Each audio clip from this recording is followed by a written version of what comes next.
What a thriller at Kia Center tonight, 127-126 the final after the highest scoring third quarter and fourth quarter of the season. It took every bit of those 79 points here tonight in the second half to beat the Nuggets. Get to our Good Greek moves of the game, and this was nice. A good stretch in the fourth quarter, Brian. You wanted Paolo to be more aggressive, and you got it, especially these two possessions midway through the fourth. Yeah, back-to-back buckets by Paolo, and we needed both of those big in the comeback, and it was good to see him start to assert himself in that fourth quarter. Well, that was huge. He finishes with 12 points, but has 6 rebounds, 6 assists, 6 of 13 from the floor, all 12 points scored in the painted area. Maybe this can be a little bit of a jump starter for him as we start this 3-game road trip. Yeah, you hope so. We're going to need him big time on this road trip. There's no doubt about it. We can't rely on 38 or 39 from AB on a nightly basis. Desmond Bane gave us the usual Desmond Bane performance pretty much tonight.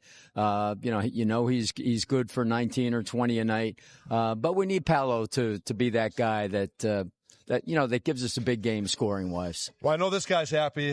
They hung around in the first half, gave themselves a chance, and they came back and won it for Coach Mosley. Right now, let's hear from Jamal, who's addressing the media. Coach, against such a high-level opponent, what did you think about your group's ability to come up with big play after big play down the stretch there to come away with the victory? Yeah, I just told them in the locker room, proud of how they responded after last night. Knowing we could play better basketball than we did. I was more proud of how they kept their composure the entire time, communicated at a high level of what we were trying to do and what we were trying to accomplish throughout that game. And you got it, our fans were great. Our guys were composed. They did it the right way. They trusted each other and got the stops when we needed them. Anthony Black throughout the season, but just how did he help keep you guys afloat tonight, and what did you see from him? Confidence, stepping into a shot, playing the right way, the things that we've talked about him being and doing each night. When he gets that ball in his hands, just looking to attack to get downhill, stepping into a shot, and then taking on the challenge of guarding one of the best guards in the league. Go ahead. Oh, okay. Coach, obviously, Jokic got his 34, 21, and 12, but the Nuggets are kind of habitual in struggling offensively without him on the floor. How much of this game plan was, okay, we know he's going to get his, let's stop everybody else? You got to give a ton of credit to our second unit, and I think J.I. did a tremendous job. They usually play through Valanciunas, and I think J.I. did a great job of taking that away. Our second unit did an excellent job of knowing their assignments, how to guard it, and then being able to take those stops and push it to the other end to kind of keep that game close. Coach, is this a signature win for you guys, and how does it feel to get a win like this after last night? It feels better. I wouldn't say it's necessarily a signature win. It's a win that, we know what we're capable of doing, and it's a great team that we played close there. We played 42 minutes of good basketball in Denver, and then coming back out here understanding what we were capable of doing, and our guys just responded the right way from how we played last night. And when you challenge them, and these guys always find a way to respond. Coach, 48 points in the first half, 79 points in the second half. What kind of mindset or adjustments did you do at halftime? I think it's guys recognizing and feeling the game, reading what was going on within the game, making the right play, the right pass at the right time. I think we found a lot of that, down the stretch. I thought it was great that our guys just continued to trust each other and just continue to be aggressive as possible no matter what was going on within the game. Coach, over the last 19 games, your group has committed the fewest turnovers per game in the NBA, another low turnover game tonight. How critical has that been for your group, and especially against a team like the Nuggets, not to give them extra opportunities? It's so key for us because, being decisive in what we're doing. When you're open, you shoot it. If you're not, you put 2 on the ball, you come off of it and find the open man.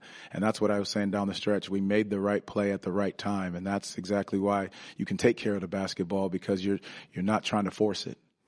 You just sort of touched on the turnovers there, but what needs to happen for the road trip to look more like tonight than last night, energy-wise? That's a pretty good question. We'll let you know when we get to Toronto.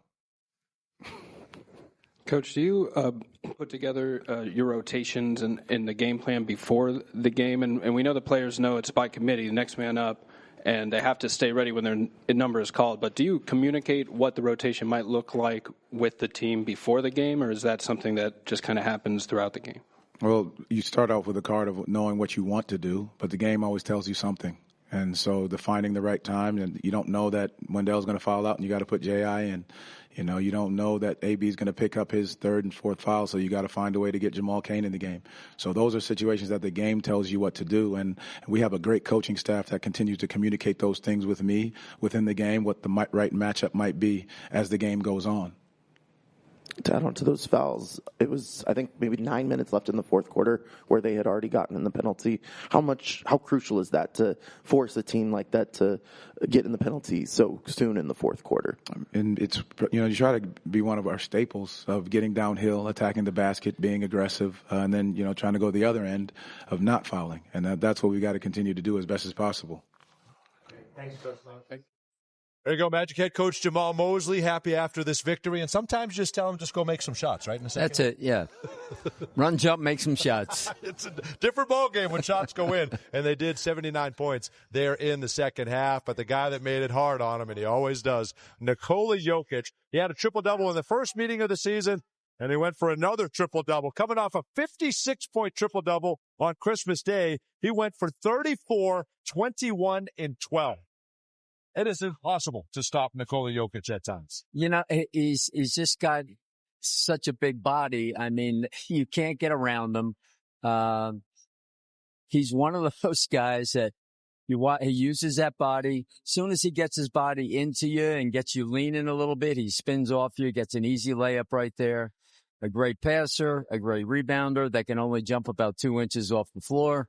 But he uses that body again to just get in position and get the ball. And he's just so interesting to me to watch. It's just a phenomenal play.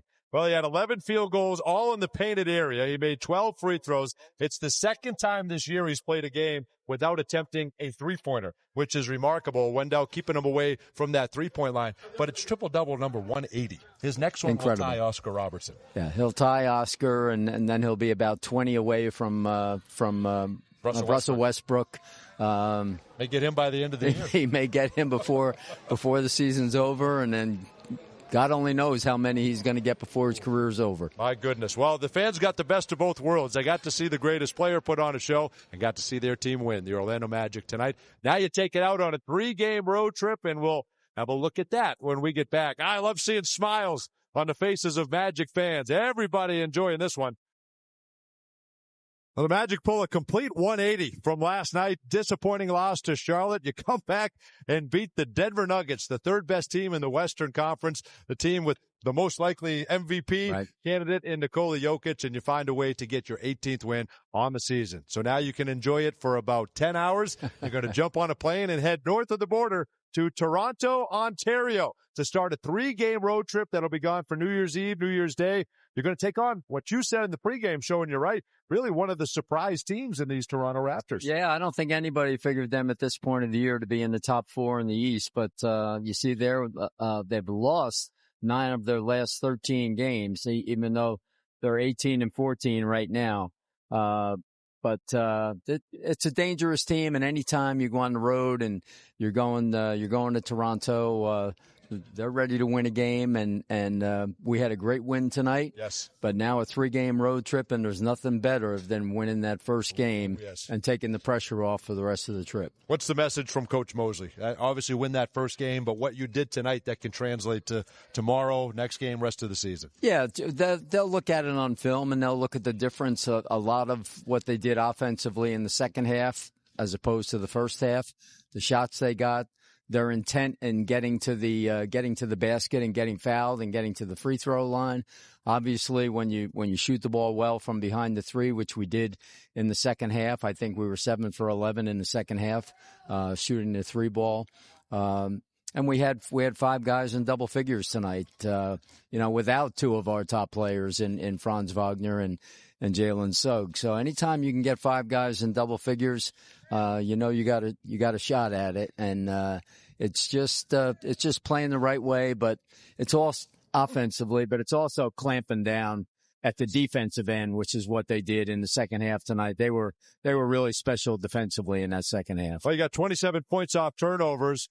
and you missed 12 free throws. Right. Still found a way to win the basketball game. A thriller tonight. Next up, the Toronto Raptors will have it for you Monday night, 7 o'clock with Magic Live, the pregame show. Then we tip at 7:30. Great win tonight. Thanks to Ty Eastham, Greg Hartung, our phenomenal crew. We'll see you in Toronto.